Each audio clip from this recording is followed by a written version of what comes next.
normal isso. Daqui a pouco dá certo. O negócio, o ruim é quando começa... Aí, ó, primeira chuva de gelo na Inglaterra. Quando começa a chover, assim demora muito 2 horas.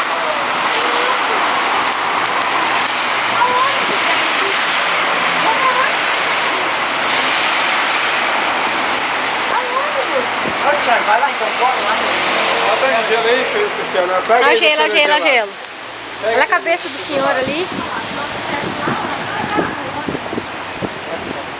Calma, rapaz, nem tá dentro de casa. Tá com frio assim. Cristiano, você não pode sair de casa aqui não. Calma. Tá fria, não, minha orelha. Ah, parou de chover já.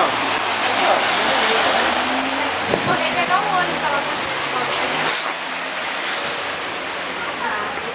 Olha, não nevou, mas choveu gelo. A cara da Cristiane. A Cristiane tá nervosa com o frio. Vamos embora agora então? O Fernando com a sombrinha vermelha dele, lindinha.